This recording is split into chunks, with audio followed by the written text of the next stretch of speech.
Hello good morning to all of you. आप सभी का स्वागत है सेवार सिविल सर्विसेज में। मेरा नाम है आयुष कटियार। अब देखिए, घटनासार हम लोग कंप्लीट कर रहे थे, अभी अभी जस्ट आई है 2-4 दिन पहले। ये बहुत इंपॉर्टेंट बुक है जो कवर करती है जनवरी से लेके जून तक पूरा करंट अफेयर्स, राइट, पूरा करंट अफेयर्स। इसका एक वीडियो हम लोगों ने आपको प्रोवाइड करा दिया। अब ये चैनल पे प्रॉपर आज आपको इसकी प्लेलिस्ट बनी हुई नजर आ जाएगी।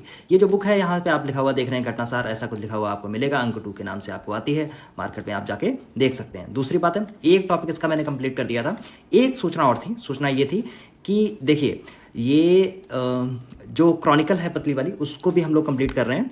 उसको जो जुलाई माह की क्रॉनिकल है उसको कंप्लीट किया जा चुका है 2 लेक्चर में, और जो जून माह की क्रॉनिकल है उसको कंप्लीट किया जा चुका है पूरे 3 लेक्चर में। प्लेलिस्ट इनकी प्रॉपर बनी हुई है, अगर आपने नहीं देखी है तो जाके देख लेना, ठीक। दूसरी बात है, करंट अफेयर्स के लिए परेशान होने की जरूरत नहीं है। जो कुछ चल रहा है बिल्कुल इतना ही काफ़ी है, बहुत पर्याप्त है। अलग से आपको भटकने की कोई आवश्यकता नहीं पड़ेगी। अन्य जो पक्ष हैं उनके लिए आप इधर उधर जा सकते हैं, उनकी कोई दिक्कत वाली बात नहीं है। दूसरी बात है, मैंने आपको अभी ये स्किप करने को बोला था क्योंकि यहाँ पे ये बुलेट पॉइंट है, पूरा सार संग्रह है, पूरी बुक में जो लिखा है उसी को इन्होंने 14 पेजेस तक इन्होंने बुलेट पॉइंट में कंप्लीट कर दिया। इसलिए मैंने अभी आपको स्किप करने को बोला था, क्योंकि मैं जब ये सारी चीज़ें अभी आपको करा दूंगा तो ये सारी चीज़ें आपको अपने आप ये बहुत ईजी हो जाएगा, राइट। इसके लिए तो यहाँ पे हम लोग राष्ट्रीय घटनाओं में थे। अब हम लोग राष्ट्रीय घटनाओं में सीधे आ जाते हैं। राष्ट्रीय घटनाओं में हम लोगों को आना है, और उसमें क्योंकि जो चुनाव वाला जो 2014 में जो चुनाव हुआ है लोकसभा का, 2024 में जो चुनाव हुआ है उसको हम लोगों ने कंप्लीट किया। इसके बाद में एक बहुत इंपॉर्टेंट यहाँ से टॉपिक जो सेकंड वाला है, वहाँ से हम लोग आज की शुरुआत होने वाली है। यहाँ से इस पॉइंट पे बहुत वक्त नहीं बर्बाद करेंगे, हम लोग सीधे यहीं पे आ जाएंगे। बांग्लादेश के प्रधानमंत्री हैं शेख हसीना, उनकी भारत यात्रा हुई है। अब देखिए इस टॉपिक की इंपॉर्टेंस ऐसे बढ़ जाती है क्योंकि 9 जून को मैंने आपको बताया था, 9 जून को प्रधानमंत्री जो शेख हसीना थी वो इंडिया आई, और इसके बाद में दोबारा से 21 और 22 जून को इनको दोबारा आना पड़ा। कारण क्या था, वो कुछ कारण थे ऐसे इंपॉर्टेंस कुछ कारणों की थी जिनको कुछ ऐसी योजनाएं थी जिनको अंतिम लक्ष्य तक पहुंचाना था, इसलिए इनको आना ये मजबूरी पड़ी। इसलिए थोड़ा सा ये बड़ा इंपॉर्टेंट हो जाता है ये टॉपिक, ठीक है। तो शेख हसीना है प्रधानमंत्री हैं शेख हसीना, वो आई हैं उच्च स्तरीय मंत्रिमंडल के साथ में। 2 दिवसीय की इनकी यात्रा थी, और ये यात्रा मोदी के साथ में इन्होंने बैठी और उनसे बातचीत हुई। और ये जो बातचीत है, ये बातचीत हुई हैदराबाद हाउस में, दिल्ली में हैदराबाद हाउस है, वहाँ पर ये बातचीत हुई। एक बात। दूसरी बात है, शेख हसीना देखिए इंडिया का जो बहुत अच्छा एक तरीके से कह सकते हैं एलाई है। अपने नेबरहुड कंट्री में अगर आप देखते हैं तो बांग्लादेश बहुत अच्छा एलाई है। दूसरी चीज़ है, एलाई आज का नहीं है। 1971 की वॉर आपको याद होगी, शेख मुजीबुर रहमान आपको याद होंगे, उन्हीं की ये बेटी हैं। वो उस समय राष्ट्रपति हुए, फिर इसके बाद प्राइम मिनिस्टर हुए। 1975 में तख्ता पलट हुआ, और तख्ता पलट की कोशिश हुई। इनकी जो शेख हसीना है उनके माँ बाप मार दिए गए, 3 भाई बहन इनके मार दिए गए, और खुशकिस्मत ये थी कि ये बच गई, इनकी एक छोटी बहन बच गई। इस समय आप देखते हैं 1971 की लड़ाई में शेख मुजीबुर रहमान का बहुत सपोर्ट किया इंडिया में। उस समय यहाँ की गवर्नमेंट थी कांग्रेस की गवर्नमेंट का मतलब है यहाँ पे इंदिरा गांधी शासन में थी, और वो एक बहुत सशक्त लेडी थी, सीधा फैसला लेने वाली लेडी थी। उन्होंने ऐसा काम करके दिखाया कि पाकिस्तान को 2 हिस्सों में डिवाइड कर दिया। पूर्वी पाकिस्तान पश्चिमी पाकिस्तान था, तो पूर्वी पाकिस्तान बना जाके बांग्लादेश। 1905 में आपको याद होगा, हिस्ट्री के अंदर आप पढ़ते हैं, बंगाल विभाजन हुआ। पूर्वी जो बंगाल था उसमें राजशाही और चटगांव ढाका ऐसी कुछ चीज़ें थी, तीन ये थे, और असम का कुछ क्षेत्र मिला के इसको बना दिया गया था। 71 में ये जाके प्रॉपर फुल फ्लेश तरीके से जब ये एक देश बनता है तो एक भारत का एक अच्छा एलाई भी बनता है। लेकिन 75 में ऐसी दुर्घटना हो गई जो शेख मुजीबुर रहमान की हत्या हो गई, वहाँ पे इनकी शेख हसीना की इनकी माँ की हत्या हो गई, ठीक है। तो इसके बाद में 6 साल तक ये इंडिया के अंदर रही हैं निर्वाचित रूप से, इसलिए इंडिया के अंदर इनका अलग जुड़ाव आपको देखने को मिलेगा, ठीक। इसलिए बहुत अच्छा एलाई है, बहुत प्यारा एलाई है, इसलिए हम लोगों के लिए बहुत इंपॉर्टेंट हो जाती है। दूसरी है नेबरहुड फर्स्ट पॉलिसी, उसको हम लोगों ने जिसमें पीछे डिस्कस किया था उसी में ये भी है, राइट। तो एक चीज़ और भी आप जान लीजिए, थोड़ी बहुत बेसिक चीज़ है, मैं थोड़ी सी बताने की कोशिश करूंगा। बांग्लादेश के पड़ोसी जितने भी इंडिया के जितने स्टेट हैं उनको आप समझने की कोशिश करें कि वो कौन कौन से हैं। देखिए, जो बांग्लादेश, एक तो सबसे बड़ी बात है कि बांग्लादेश जो है वो सबसे ज़्यादा इंडिया के साथ में लार्जेस्ट बाउंड्री शेयर करता है। यहाँ पे आपको बांग्लादेश ऐसे मिल जाएगा, यहाँ पे आपको वेस्ट बंगाल देखने को मिलेगा। ऊपर यहाँ पे जब आप जाएंगे तो यहाँ पे आपको असम देखने को जैसे मिल गया, ठीक है। यहाँ पे आपको मेघालय देखने को मिल गया। इधर जब आप इधर साइड में आएंगे तो 3 तरफ से बांग्लादेश ने घेर रखा है त्रिपुरा को, और इधर साइड में जब और त्रिपुरा के और ईस्टर्न साइड में जब आप बढ़ेंगे तो वहाँ आपका मिजोरम मिल जाएगा, ठीक है। तो 5 स्टेट इंडिया के ऐसे हैं जो इसकी बाउंड्री बनाते हैं, इंटरनेशनल बाउंड्री है, जो शेयर करते हैं किसके साथ में, बांग्लादेश के साथ में। एक बात, दूसरी बात है लार्जेस्ट, बांग्लादेश के साथ में जो लार्जेस्ट बाउंड्री है वो शेयर करता है वेस्ट बंगाल। ऐसा क्वेश्चन आने की संभावना बनी रहेगी, राइट, ठीक। हो सकता है ये क्वेश्चन आपको ऐसे मिले आपकी बार, ठीक। कारण है उसका, क्योंकि जब नए क्वेश्चन बनते हैं तो हमेशा ऐसा नहीं पूछा जाता कि कौन सी बाउंड्री शेयर करता है, किससे करता है, ये सब चीज़ें पुरानी हो गई हैं, उसी में कुछ ना कुछ जुड़ेगा जाके। इसलिए मेरा ऐसा अनुमान है कि ये ऐसा एक क्वेश्चन आने की संभावना बनी रहेगी, ठीक है। याद रखना, लगभग 4096 किलोमीटर की बाउंड्री शेयर करता है इंडिया बांग्लादेश के साथ में, सबसे लॉन्गेस्ट बाउंड्री है ये, इंटरनेशनल बॉर्डर है, ठीक। इसके और अब बड़ा दिलचस्प आंकड़ा इसमें यह है कि जो आपका जो वेस्ट बंगाल है, वेस्ट बंगाल आधे से ज़्यादा बाउंड्री अकेले वेस्ट बंगाल, लगभग आई थिंक ये 2200 के आसपास होगा या ऐसे कुछ होगा, आप देख लेना एक बार जाके। तो इतनी मतलब बहुत लार्जेस्ट बाउंड्री जो शेयर करता है वो वेस्ट बंगाल शेयर करता है, ठीक। एक चीज़, फिर इन सब चीज़ों को जरा देख लेते हैं। फिर एक बात है यहाँ पे, जो मेन मुद्दा था यहाँ पे देखिए ये निकल के आया, तीस्ता नदी जल के संरक्षण और प्रबंधन के लिए। देखिए हम लोग अच्छा एलाई है, नो डाउट बहुत अच्छा एलाई है, इस गवर्नमेंट में भी बहुत अच्छा एलाई बन के रहा है, पिछली गवर्नमेंट में भी जो यूपीए की गवर्नमेंट थी उनमें भी बहुत अच्छा एलाई था बांग्लादेश।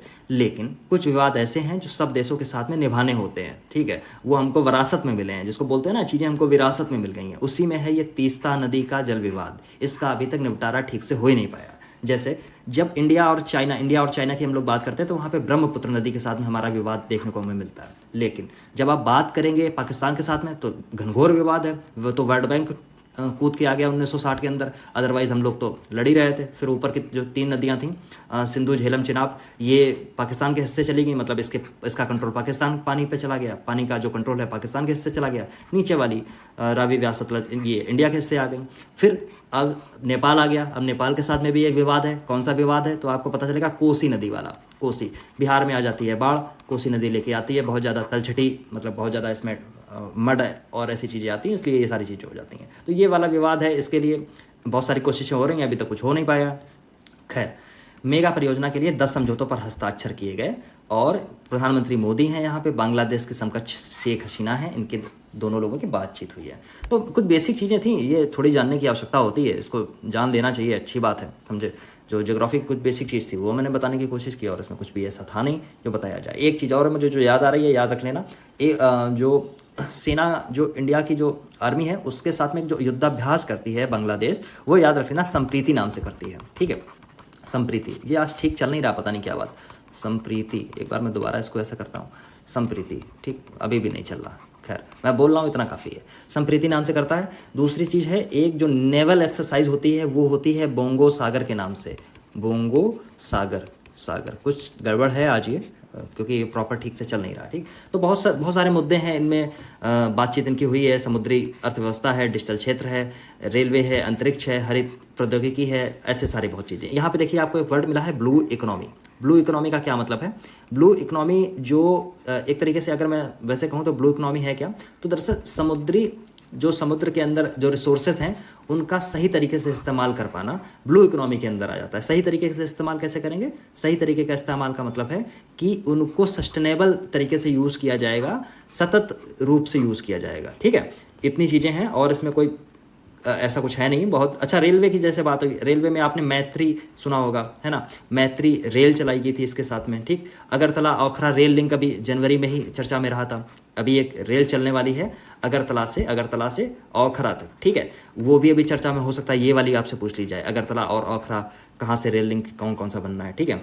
दूसरी चीज़ है मैत्री सेतु की भी अभी बात की गई थी, अभी थोड़े दिन पहले, पिछली जब मैं घटनासार करा रहा था, पिछली वाली इससे जो पहले जो आई थी, वहाँ पे मैत्री सेतु आया था। तो वो भारत के मतलब आपके त्रिपुरा से अगर आप देखेंगे जो ऐसे करके जुड़ा हुआ है, नीचे त्रिपुरा, एक तरफ त्रिपुरा है, इधर मिजोरम है, त्रिपुरा से इधर त्रिपुरा में एक जगह है यहाँ पे सबरूम, और यहाँ पे बांग्लादेश के अंदर जब आप चले जाएंगे तो यहाँ पे आपको मिलेगा रामगढ़, ठीक है। तो यहाँ से एक सेतु बनाया जा रहा है फेनी नदी के ऊपर, ये भी हो सकता है आपसे पूछ लिया जाए। 2 चीज़ें हैं, ये इंपॉर्टेंट था, बता दिया। चलो आगे का हमारे यहाँ से हेडलाइन है, भारत बांग्लादेश ने राजशाही और कोलकाता के बीच में नई ट्रेन सेवा, चटगांव तथा कोलकाता के बीच में नई बस सेवा शुरू करने की घोषणा की है। वेरी इंपॉर्टेंट है, हो सकता है क्वेश्चन यहाँ से निकल के आपके सामने आए। कौन सा?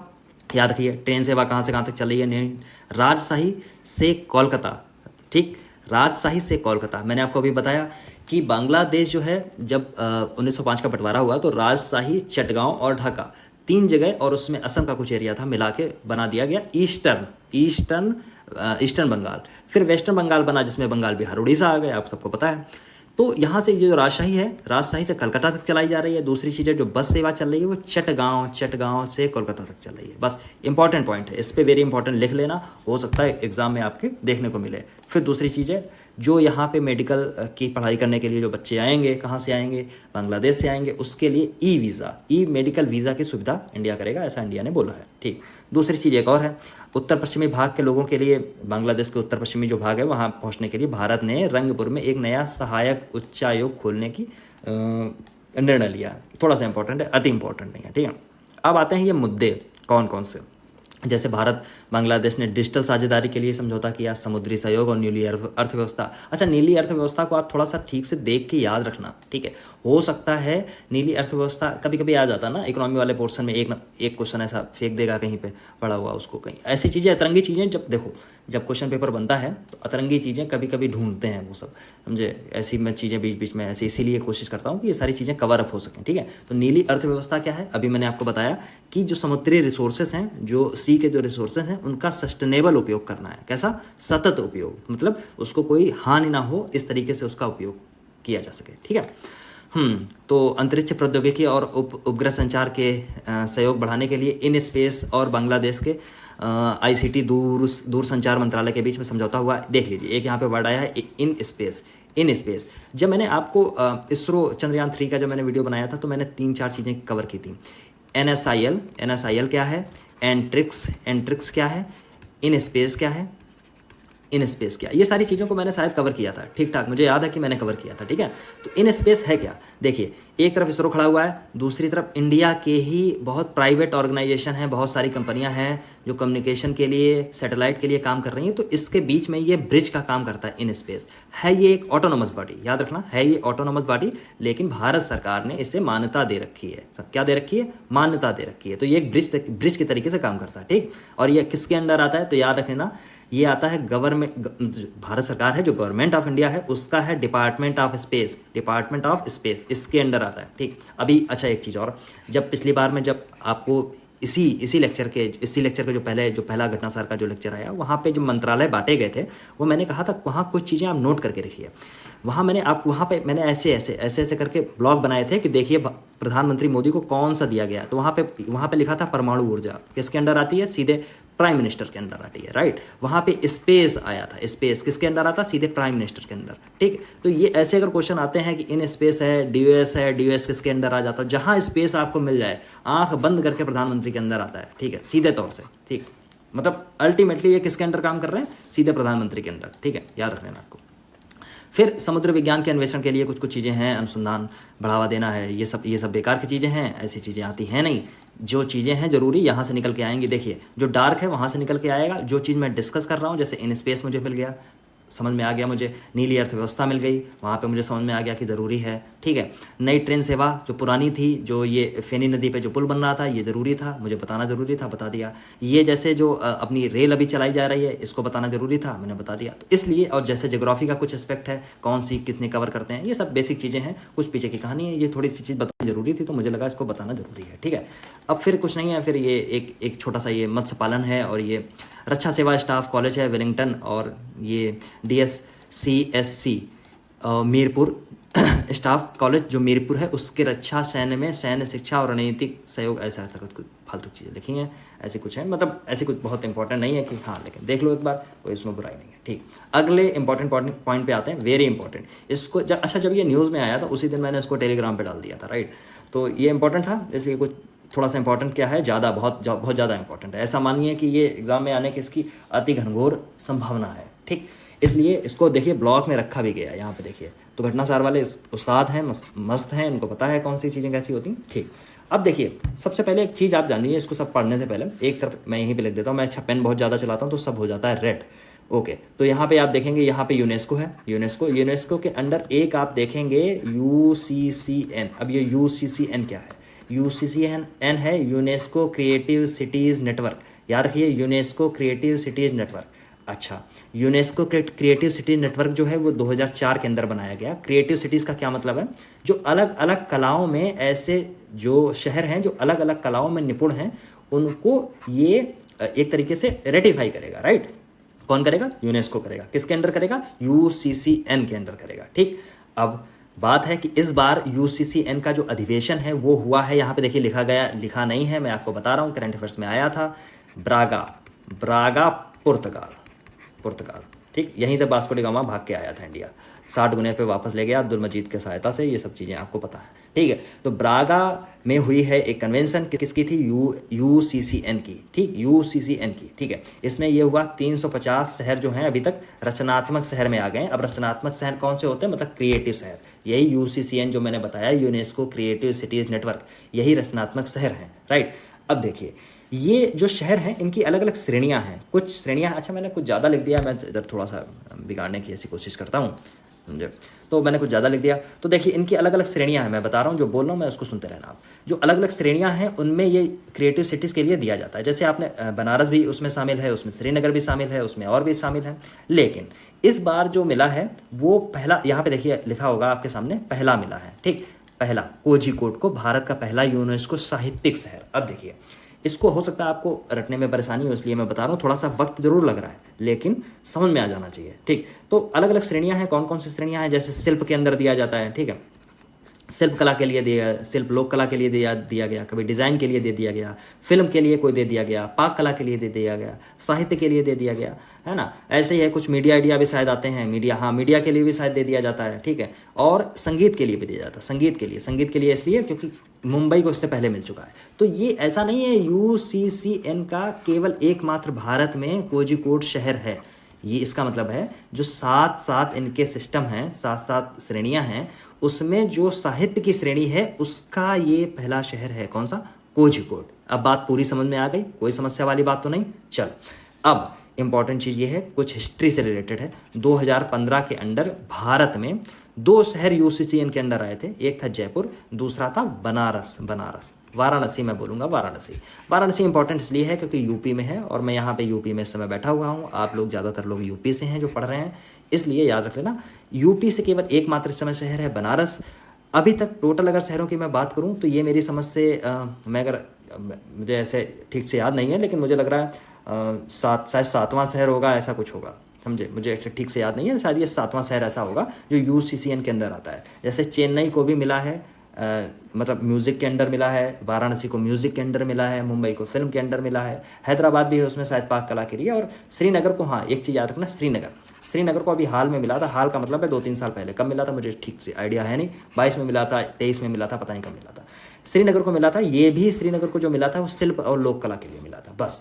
तो अब ये चीज़ें सारी चीज़ क्लियर हो गई, कोई बड़ी बात नहीं है इसमें, सब चीज़ें अब ये क्योंकि ऐसी चीज़ें हैं, इसको जब तक आप बैकग्राउंड इसका नहीं समझेंगे ये समझ में नहीं आएगा। आपको लगेगा इंडिया में सबसे पहला यही है, नहीं, यूसीसीएन के अंदर जो साहित्यिक श्रेणी है उसके अंदर पहला साहित्यिक शहर है। लेकिन जैसे अगर मैं बात करूँ आपसे संगीत के अंदर तो 2 शहर हैं, वाराणसी भी है इसमें और कौन सा है, चेन्नई भी है। फिल्म के लिए केवल एक शहर है, कौन सा, मुंबई है, ठीक है, ऐसे करके है।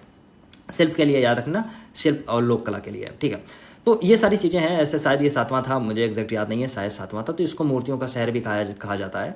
और इसका जो साहित्यिक श्रेणी में स्थान मिला था कोझिकोड को यूनेस्को क्रिएटिव ऐसे करके, और मतलब टोटल तो मैंने ऐसी चीज़ें सारी बताई दी हैं। ऐतिहासिक रूप से उसको कालीकट के रूप में भी जाना जाता है। अब देखिए कालीकट, वही कालीकट वहीं से निकल के आया था आपका वास्को डी गामा, वही सारी चीज़ें मैंने आपको बता दी हैं, ठीक है। तो ये निपट गया ना अच्छे से, तो इसलिए थोड़ा इंपॉर्टेंट था, थोड़ा नहीं, ठीक ठाक इंपॉर्टेंट था, इसलिए इसको जरूरी था ज़्यादा बताना। फिर है लोक परीक्षा अनुचित साधन रोकथाम अधिनियम। देखिए क्योंकि अभी पेपर का मामला बहुत ज़्यादा गर्म है, ठीक, पेपर लीक का मामला हो या धोखाधड़ी का या जो भी चीज़ें आजकल चल रही हैं न्यूज़ में, आप सब लोग उससे परिचित हैं। तो उस दृष्टि से ये इम्पॉर्टेंट है। इम्पॉर्टेंट इसमें कैसे आएगा इम्पॉर्टेंट, क्योंकि ये तो ये सब सीन जो था वो फरवरी में हो गया था। राष्ट्रपति को जो ये विधेयक आया, लोकसभा पहुंचा, फिर राज्यसभा पहुंचा 9 तारीख को, फिर इसके बाद 12 फरवरी को इसमें राष्ट्रपति के मुहर लगा दी गई, और मुहर लगने के बाद में ये पूरी तरीके से अधिनियमित हो गया।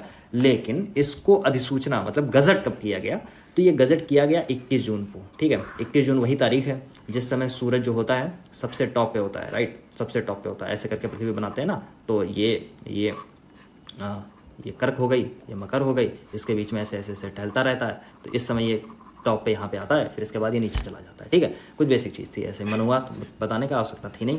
खैर, तो इसमें सीन ये है कि परीक्षाओं में गड़बड़ी रोकने के लिए लाए गए इस कानून में 10 साल तक की कैद को लेकर 1 करोड़ रुपए तक के जुर्माने का प्रावधान है, नंबर 1 बात। दूसरी बात, सार्वजनिक परीक्षा में अनुचित साधनों का प्रयोग करने पर 3 से 5 वर्ष की सजा है, 10 लाख रुपए का जुर्माना है, दूसरी बात। तीसरा पॉइंट पे आइए, यहाँ नकल पर रोकथाम के लिए न्यूनतम 3 से 5 साल की, न्यूनतम की बात कर रहा है, जबकि अधिकतम 10 साल। ठीक है, कि अब जैसे क्वेश्चन इसमें कैसे आपके सामने आएगा, न्यूनतम पूछेगा 10 साल हो सकता है, आप अधिकतम रट के चले आएँ, लगा के गलत चले आएँ, ऐसा होता है, कई बार ऐसा होता है, और छोटी छोटी गलतियां भारी पड़ जाती हैं। ठीक है, तो इसलिए याद रखना। दूसरी चीज़ है, इस तरह संगठित अपराध में लोगों के लिए 5 से 10 साल तक की सजा और न्यूनतम 1 करोड़ का जुर्माने का प्रावधान है, 1 करोड़ रुपए जुर्माना न्यूनतम, राइट। ठीक, ये क्योंकि सेंटर के लिए आया है, तो सेंटर के लिए जब आया है तो इसमें सेंटर की सारी परीक्षाएं लगभग कवर होंगी, जैसे यूपीएससी भी इसी के अंडर है, एसएससी भी है, रेलवे भी है, इसके अंदर बैंकिंग की और भी हैं। फिर जो एनटीए है, एनटीए के ऊपर अभी देखिए इस्तीफा ले लिया गया था एनटीए का, एनटीए में जो उसके चेयरमैन थे। तो इन सारी सब कंप्यूटर आधारित परीक्षाएं होंगी, इन सब के लिए है। ठीक है, आप मोटी मोटी बात समझ गए, कोई बात नहीं, अब बढ़ना है आगे। फिर है देखिए, भुज का अगला हमारा टॉपिक है, भुज का स्मृति वन भूकंप स्मारक यूनेस्को के खूबसूरत संग्रहालयों में शामिल हो गया। ठीक, अब देखिए है क्या सीन, यूनेस्को का जो खूबसूरत संग्रहालयों की जो सूची है उसमें भुज का स्मृति वन भूकंप स्मारक शामिल हो गया। अब ये है क्या, इसका मतलब स्मृति वन आपको मिलेगा भुज वाले एरिया में। भुज का एरिया कहाँ मिलेगा, तो कच्छ में मिलेगा। गुजरात के अंदर जब आप जाएंगे तो गुजरात का आप जब देखते हैं ना, ऐसे करके ऐसे ऐसे गुजरात बना हुआ है, ऐसे करके नीचे आ गया है, फिर इधर दादर नगर हवेली आ गई, फिर ये ऐसे चला गया है। तो ये वाला जो एरिया है, ये कच्छ का एरिया बोला जाता है। यहीं पे आपको कच्छ का रण मिलता है, कच्छ का रेगिस्तान मिलता है, यहीं पे आपको गधे भी मिलते हैं, समझे, कच्छ के गधे जिनको खच्चर बोला जाता है, राइट। तो वो डेटा लिस्ट में भी आते हैं, रेड डेटा बुक में भी वो आते हैं। ठीक है, कुल मिला के अब बात है यहाँ पे, तो ये बनवाया क्यों गया था, देखिए बहुत बड़ी त्रासदी हुई 2001 के आसपास। जब आप देखेंगे तो भूकंप आया, और भूकंप में बहुत लोगों की जान माल की हानि हुई, बहुत लोग बर्बाद हो गए, मर गए बहुत सारे लोग बेचारे। तो उसकी याद में उस समय प्रधानमंत्री ये आपके नरेंद्र मोदी जी ने, इन्होंने बनवाया वहाँ पे एक संग्रहालय। ठीक, अब ये संग्रहालय जो है उसी को शामिल किया गया है। ठीक, अब आपके बात समझ में आ गई। दूसरी चीज़ ये है कि ये भूकंप दुनिया के 7 सबसे खूबसूरत संग्रहालयों की श्रेणी में यूनेस्को के प्रिक्स वर्सेस पुरस्कार में तीसरा स्थान मिला है। ठीक, दूसरी चीज़, ये सब चीज़ें इन्होंने एक्स पे लिखी, गर्व का क्षण है, गुजरात भारत के लिए गर्व का क्षण है, पढ़ लीजिए, इससे क्वेश्चन थोड़ी ना आता है, क्वेश्चन वहीं आता है जहाँ से मैं बता रहा हूँ, है ना। तो बस कुछ नहीं है। गुजरात के लिए ये पहली बार किसी संग्रहालय को स्थानीय संस्कृति प्रकृति संरक्षण व्यक्तियों के लिए ऐसे दिया गया है। ठीक है, तो ये सारी चीज़ें हैं और कुछ नहीं है। यहाँ अद्भुत डिज़ाइन है, हरियाली है, बस। अच्छा, एक चीज़ और है, कुछ और भी नाम हैं जिनको मतलब जो इनको दिया गया है, मतलब यही पुरस्कार जो दिया गया है उसमें है, चीन का जिंगदू में है A4 आर्ट म्यूजियम, मिस्र के गीज़ा के ग्रैंड इजिप्टियन म्यूजियम के बाद तीसरा स्थान था स्मृति वन का। ठीक है, दूसरी अन्य हिरोशिमा का भी है। अब ये सारे देखिए नाम हैं, लिखे हुए ज़रूर हैं, एक बार पढ़ लीजिए, हल्का हल्का दिमाग में रहना चाहिए, अगर सामने हो तो आप लगा पाओ उसको। हालांकि ऐसा है नहीं कि हर चीज़ें आप रटें, अब इतनी चीज़ें आप कितना सारा डेटा है, सही में आप परेशान हो जाते हैं, तो इन सब चीज़ों को रटना थोड़ा सा डिफिकल्ट होता है, लेकिन एक बार आप देखें ज़रूर, समझे। वैसे संभावना है नहीं, संभावना केवल यही है कि ये वाला पूछ लेने की कौन सा पुरस्कार था, कौन सा स्थान था, प्राइमरी सेकेंडरी यही इन्फॉर्मेशन है। टर्सरी और गंदे क्वेश्चन में जब कसम खा ही लेगा तो आपको बर्बाद करके छोड़ेगा। ठीक है, तो आप कहेंगे मैं बर्बाद होना चाहता हूँ, वो कहेगी कि मैं बर्बाद कर दूंगा, ये वाली चीज़ें हो जाएंगी आपके साथ में। ठीक है, तो बस, और इसमें कुछ भी नहीं था। अगला हमारा टॉपिक है, देखिए आगे बढ़ें, जल्दी जल्दी आगे बढ़ो। भारत की सबसे बड़ी जलवायु घड़ी। अब इसको पहले समझ लीजिए। एक तो घड़ी आपके रिस्ट पे रहती है, एक घड़ी आपकी उस पर मोबाइल पे रहती है, फिर दीवार पे रहती है। जलवायु घड़ी क्या समस्या है, ये देखिए, इसको बोलते हैं ना क्लाइमेट क्लॉक, इंग्लिश में बोलेंगे क्लाइमेट क्लॉक। है क्या, जैसे जिस तरीके से आप घड़ी का उपयोग करते हैं, जैसे आपको कहीं जाना है तो एक उद्देश्य होता है ना आपका, एक उद्देश्य पूरा करने के लिए कि इस टाइम पे हाँ ऐसा हो जाएगा, इस टाइम पे मैं ऐसा कर लूँगा, इस टाइम ऐसा हुआ था, है ना। ये भविष्य के लिए ही हम ज़्यादातर यूज़ करते हैं ना, कि अब क्या करना है। ऐसे है ये क्लाइमेट क्लॉक का मतलब ये है कि देखिए, जो उत्सर्जन हो रहा है, कार्बन का उत्सर्जन हो रहा है, उससे दुनिया को कितनी हानि हो रही है। जो टारगेट सेट किए गए हैं इस सदी तक 1.5 डिग्री सेल्सियस तक टेम्परेचर बढ़ जाए, समझे, इससे ज़्यादा ना बढ़े, यही टारगेट सेट है। तो क्लाइमेट क्लॉक ये बताती है कि इस टारगेट से हम कितना आगे हैं, कितना पीछे हैं, या कितना कार्बन का उत्सर्जन, CO2 का उत्सर्जन कितना हो रहा है। तो ये क्लॉक ऐसी है जो इस समय, जैसे इस समय एट दिस टाइम अगर आप देखेंगे अप्रैल के आसपास, तो इसमें 1.295 डिग्री सेंटीग्रेड ऐसे बज रहा था, ठीक। इसका मतलब है जो हमारा टारगेट है 1.5 डिग्री सेंटीग्रेड यहाँ तक पहुँचने का, तो हम बहुत जल्दी पहुँचे जा रहे हैं। तो अगर सदी के अंत तक 1.5 डिग्री पहुँचना था और अभी तक तो हम यहाँ तक हो रहे हैं, तो बहुत जल्दी पहुँच जाएंगे। तो मतलब हम लोगों को कार्बन उत्सर्जन कम करना है। इसलिए कुल मिला के आप चीज़ समझ गए, परेशानी वाली बात तो नहीं है, ठीक। कहने का मतलब है बस ये समझाने की कोशिश था, ये ऐसे काम करती है, ठीक। CSIR के ही मुख्यालय के अंदर इसमें रखी गई है। CSIR के बारे में मैं कई बार बता चुका हूँ, जलवायु घड़ी है, ठीक। दूसरी चीज़ है एक घड़ी जो शून्य उत्सर्जन यानी हमारी समय सीमा तक पहुँचने के लिए महत्वपूर्ण समय विंडो की गिनती करती है, जबकि प्रमुख समाधान मार्गों लाइफलाइन पर हमारी गति को ट्रैक करती है। बात वही है जो मैंने आपको बताई है, बिल्कुल बात वही है। लेकिन कई बार क्या होता है ना, भाषा ऐसी होती है जिसको समझना थोड़ा सा मुश्किल हो जाता है, इसलिए मैं थोड़ी सी ऐसी कोशिश करता हूँ कि ये चीज़ें साफ हो जाएँ, ठीक। अगली बार आओ, जैसे सितंबर 2020 में न्यूयॉर्क में लॉन्च करने के बाद से क्लाइमेट क्लॉक टीमें चियापास के कजाकिस्तान तक कोरिया से ग्लासगो तक दुनिया भर में सक्रिय हुई हैं, ठीक। चलो आगे बढ़ जाओ। अगला हमारा टॉपिक है वेरी इंपॉर्टेंट टॉपिक, मतलब ठीक ठाक अच्छा इंपॉर्टेंट टॉपिक है। कश्मीर में विश्व के सबसे ऊंचे रेल पुल का पूर्ण ट्रेन ट्रायल का सफल परीक्षण किया गया। अब देखिए ये पुल, देखिए पहले इस चीज़ को समझिए। पहली बात तो ये एक आर्क ब्रिज है, ठीक है। ये आर्क ब्रिज ऐसा होता है, आर्क ऐसे बनता ना, ऐसे ही, जिसको उर्दू में कहेंगे मेहराब ब्रिज। सिंगल आर्क ब्रिज है, इसी को ऐसे जोड़ दिया गया है और इसके ऊपर एक ब्रिज बनाया गया है, ठीक। इंपॉर्टेंट इस टॉपिक इसलिए है 2002 से इसकी बात होना चालू हुई थी और इसको सेंट्रल गवर्नमेंट योजना है, राष्ट्रीय महत्व की ये योजना है, ठीक। भारत सरकार इसमें पूरा पैसा लगा रही है, एक बात। इसलिए हो सकता है आपसे ये आ जाए कि इसमें स्टेट का पैसा लगा है, आप कह रहे हैं हाँ लगा तो होगा कुछ ना कुछ, या हो सकता आपको लगे कि रेल मंत्रालय के साथ में कोई और जुड़ा हुआ है। तो एक चीज़ कुछ कुल मिला के है, राष्ट्रीय महत्व की योजना है। इसमें बहुत सारे आपको बहुत लोग मिलेंगे, इसमें IITs भी शामिल हैं, इसमें आपको DRDO भी आपको शामिल होता हुआ मिलेगा। इसमें बहुत सारे लोग हैं, ये कोई छोटा प्रोजेक्ट नहीं था, बिल्कुल छोटा प्रोजेक्ट नहीं था, इतना बड़ा प्रोजेक्ट था कि 20 साल हो गए इसको करते करते, ठीक है। अब ये पूरा हो पाया है तो जाहिर सी बात है वेरी इंपॉर्टेंट हो जाएगा। इसीलिए होगा क्या, अब आप सुनिए। देखिए जब आप ये जो पुल बनाया गया है ये रेलवे पुल है। दूसरी बात है ये चेनाब नदी के ऊपर आपको मिलेगा, ठीक, चेनाब नदी। अब देखिए पहले पढ़ता हूँ फिर मैं आपको ऐसे बताऊँगा, चलो आगे बढ़ो। ये करेगा क्या, जम्मू कश्मीर में जो कश्मीर घाटी है उसके शेष भारत से रेल लिंक द्वारा जोड़ने के लिए 20 जून को एक महत्वपूर्ण उपलब्धि देखी गई। मतलब यहाँ पे इसके ऊपर मेमो ट्रेन चला दी गई। मेमो ट्रेन जो होती है उसका परीक्षण इस पर किया गया, ठीक है। कहाँ से, रेलवे ने संगलदान से रियासी जिले तक 46 किलोमीटर तक के खंड पर मेमो ट्रेन का परीक्षण किया।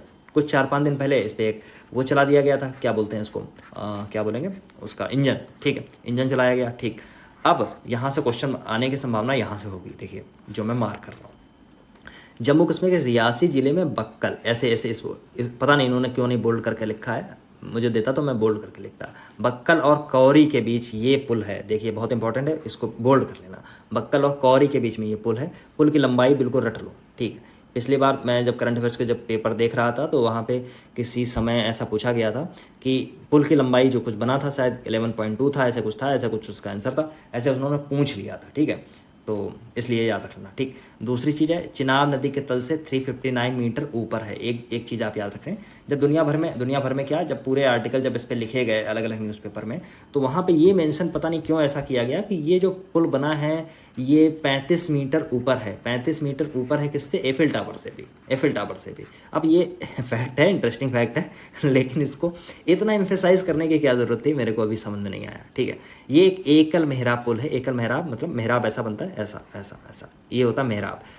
अच्छा, जब आप हिस्ट्री के आर्किटेक्चर में जब आप पहुँचेंगे तो आपको पता चलेगा मेहराब जो कला थी वो कहाँ से निकल के आई, ठीक। मुगल्स उसको लेके आए और जब उनके पूरे आर्किटेक्चर में आपको देखने को मिलता है, जैसे ये वाली है, ये जो चीज़ होती है ना, ये जो मैं बना रहा हूँ बीच में, ये होती मेहराब। तो आप कोई भी लाल किला देख लीजिए, आप कुछ भी देख लीजिए जो मुगल्स ने बनवाया है, वहाँ पे आपको ये वाली चीज़ खूब देखने को मिलेगी, ठीक है, ये वाली। एक अलग अलग जब आप वो पढ़ेंगे तो आपको आर्ट एंड कल्चर में ये सब चीज़ें आपको देखने को मिलेंगी, राइट। ठीक है, तो एकल मेहराब पुल था। ये पुल जो है वो है रेलखंड कौन सा था, श्रीनगर से बारामूला जो रेल लिंक बनाया जा रहा है उसी का ये एक हिस्सा था जो 1.3 किलोमीटर का एक पुल था। ठीक है, कौन सा पुल बता दिया मैंने। चेनाब नदी पुल के लिए सहयोग के लिए इसमें बहुत संगठन है, जैसे मैंने बताया IIT है, DRDO इसमें है, और भूवैज्ञानिक सर्वेक्षण सहित अन्य भी और भी हैं। ठीक है, 17 खंड है, ये सब रखने की आवश्यकता नहीं है, समझे, आप समझ रहे हैं। मेराब स्टील के बक्से बने हैं, मतलब एक चीज़ और कुछ बेसिक चीज़ें हैं, जैसे ये भूकंप जोन 5 को झेल सकता है, समझे, और विंड जैसे अगर चले 266 किलोमीटर पर घंटे उसको झेल सकता है। विस्फोट रोधी है, मतलब विस्फोटक जो है उसका थोड़ा सा झेल जाएगा। चिनाब नदी भारत और पाकिस्तान की मुख्य सहायक नदी है, सिंधु नदी की सहायक है, ऐसे कुछ निकला है। अच्छा, चेनाब के बारे में ये सब कुछ बेसिक चीज़ें लिखी हैं, छोटी छोटी चीज़ें चेनाब के बारे में आप देख लीजिए। चेनाब नदी आपको हिमाचल प्रदेश से देखने को मिलेगी। ठीक है, हिमाचल प्रदेश में 2 नदियाँ निकलती हैं एक जगह से, एक है चंद्रा और भागा, एक है भागा, यहाँ पे मान लीजिए भागा लिख दिया, यहाँ पे चंद्रा लिख दी है। चंद्रा निकलती है चंद्रताल से, भागा निकलती है सूर्यताल से, बस। ठीक, अब ये जो दोनों हैं ये आगे जाके ये बना लेती हैं कौन सी, चेनाब। अब चेनाब यहाँ से है, तो यहाँ से जब चेनाब निकली तो कहाँ पहुँच गई, यहाँ के बाद में जम्मू कश्मीर पहुँच गई, जम्मू कश्मीर से फिर कहाँ पहुँच गई, पंजाब पहुँच गई, पंजाब से मतलब ये ऐसे करके ऐसे निकल गई। ठीक है, ये किस में मिल गई जाके, सतलज में मिल गई जाके, और सतलज अल्टीमेटली कहाँ पे मिल जाती है, हरकेना में, मतलब सतलज अल्टीमेटली कहाँ पे मिलती है जाके, तो ये ऊपर से आ रही है सिंधु नदी, यहीं पे आपको पाकिस्तान में हरके वाली जगह पे मिल जाती है। ठीक है, बस इसमें और कुछ भी नहीं है। इस प्रोजेक्ट की जो लागत थी शायद 14,000 करोड़ के आसपास थी, मतलब बहुत ज़्यादा लागत थी, समझे, कोई हल्का छोटा प्रोजेक्ट नहीं था, इसलिए थोड़ी चीज़ें बतानी आवश्यक थी। चलो आगे आ जाओ। Thiruvananthapuram zero waste to landfill मान्यता प्राप्त करने वाला हवाई अड्डा। अब देखिए, जो जैसे ये चीज़ लिखी है ना, जीरो वेस्ट टू लैंडफिल, अब ये सब चीज़ें जो है बड़ा अतरंगी से ऐसे सवाल आते हैं, कई बार हो सकता है ऐसे सवाल आने की संभावना, मतलब ऐसी सब चीज़ें पूछने की संभावना जो होती है वो UPSC के अंदर ज़्यादा होती है। UPSC ऐसी चीज़ें नहीं पूछता है, लेकिन ये जीरो अब इसी में लिखा हुआ है, मैं भी बताता हूँ, आगे बढ़ो। तिरुवनंतपुरम मतलब केरल पहुँच गए आप। तिरुवनंतपुरम वही जगह है जहाँ पे शशि थरूर जीत के आते हैं, MP में इस समय लोकसभा मेंबर भी बन गए हैं। ठीक है, तो तिरुवनंतपुरम अंतर्राष्ट्रीय हवाई अड्डा जीरो वेस्ट टू लैंडफिल की मान्यता प्राप्त करने वाला भारत का पहला, देखिए यहाँ पे मार्क करिए, भारत का पहला हवाई अड्डा बन गया है। इसको भारतीय उद्योग परिसंघ जैसे CII है, ITC के सतत विकास उत्कृष्टता केंद्र से मिला है। ये बस इतनी चीज़ें बहुत इंपॉर्टेंट हैं। अब देखिए अब क्योंकि ये आपने जब मुझे ये चीज़ आ ही गई है अब सामने कि ये हवाई अड्डा, तो हवाई अड्डे से आपको और क्या याद आएगा, तो इस बार का याद रखना, जून में एक रिपोर्ट फिर से आई थी, याद रख लेना, मैं भूल जाओगे आप, मुझे पता है क्योंकि पुरानी वाली आपको याद रहेगी। हेनले पासपोर्ट इंडेक्स, हेनले आती है ना, कई बार आपके एग्जाम में पूछी भी गई है, हेनले पासपोर्ट इंडेक्स। ठीक, इस बार जून में आ गई है। इंडिया की जो पोजीशन है वो है रैंक 81, किसके साथ रखी गई है, तो साओ टोमे एक देश है, साओ टोमे के साथ में इंडिया की पोजीशन 81 रखी गई है। दूसरी चीज़, इंडिया जो फर्स्ट पोजीशन पे इस समय कौन है, तो सिंगापुर आपको देखने को मिलेगा 195 कंट्रीज़ के साथ में। ये फ्री वीज़ा के साथ में आप जा सकते हैं। फ्री वीज़ा का मतलब वीज़ा ऑन अराइवल, समझे, पहले प्री वीज़ा नहीं लेना पड़ेगा, जब आप जाएंगे तो पहले से वीज़ा नहीं लेना पड़ेगा। दूसरे नंबर पे आपको बहुत सारे शायद 4-5 कंट्री मिलेंगे, उसमें शायद फ्रांस भी आपको मिल जाए, जर्मनी मिल जाए या और कोई मिल जाए। इंडिया की पोजीशन आप याद रख लेना, रैंक है 81। कितने देशों के अंदर फ्री वीज़ा के साथ में जा सकता है, वीज़ा ऑन अराइवल यहाँ पे होगा, कहाँ पे होगा, तो 61 ऐसे देश हैं जहाँ पे फ्री वीज़ा के साथ में मतलब जा सकते। फ्री वीज़ा का मतलब है वीज़ा ऑन अराइवल। ठीक, और दूसरी चीज़ ये भी, एक तो ये वाली चीज़ है, दूसरी चीज़ है इंडिया के अंदर कितने हैं तो उसको याद कर लेना, और नया कौन सा बन रहा है, जैसे यूपी के अंदर जेवर बन रहा है, उसको समझ के जाना थोड़ा सा इंडिया। अच्छा हाँ, एक चीज़ और, जितने एयरपोर्ट हैं, सबसे ज़्यादा एयरपोर्ट हैं यूपी के अंदर इस समय। अलग अलग स्टेट किसी से तुलना कर लिए, यूपी के स्टेट, यूपी में सबसे ज़्यादा एयरपोर्ट हैं। यूपी में आपको 5 मिलेंगे, कौन से 5 मिलेंगे, 5 इंटरनेशनल एयरपोर्ट की मैं बात कर रहा हूँ, इंटरनेशनल। जैसे जेवर जो है वो तो बन ही रहा है, ठीक, इसके बाद में इस साल के एंड तक शायद वो चालू भी हो जाए। वाराणसी है, इंपॉर्टेंट है। लखनऊ वाला है, वो भी इंटरनेशनल एयरपोर्ट है। कुशीनगर इंटरनेशनल एयरपोर्ट है। अयोध्या इंटरनेशनल एयरपोर्ट है। तो कितने बन गए, ये 5, समझे, 5। ये समझ लीजिए सबसे ज़्यादा इंटरनेशनल एयरपोर्ट वाला कौन सा है, यूपी, मतलब all over the India UP आता है, राइट। तो थोड़ा सा इंपॉर्टेंट है, इसलिए ज़रूरी था। हाँ, तो बस इतनी चीज़ें यहाँ पे इंपॉर्टेंट थी। बस इसमें ये चीज़ें हैं कि जो अपशिष्ट प्रबंधन नीतियों को लागू किया जाता है और इसको ये प्रमाण पत्र मिलता है, ये सब फालतू की चीज़ें। अब एक अपशिष्ट प्रबंधन प्रणाली है जो पालन करती है, उद्देश्य पर्यावरणीय, अरे होता क्या है यार इसमें, मैं छोटी छोटी चीज़ बताने की अब पता नहीं है फालतू की चीज़ें, वैसे बताने की आवश्यकता है नहीं, लेकिन फिर भी मैं बता दूँ। Zero waste to landfill. Zero waste to landfill मतलब है कि जो इनके पास जो अपशिष्ट प्रबंधन है, जो अपशिष्ट जो है उसमें प्लास्टिक होगी, कुछ और भी चीज़ें होंगी, कुछ और भी चीज़ें होंगी, समझे, उसका निराकरण कर दिया गया 90% से ज़्यादा। तो क्या हो गया, वही हो गया जो मैं बोल रहा था, समझे। आगे बढ़ो।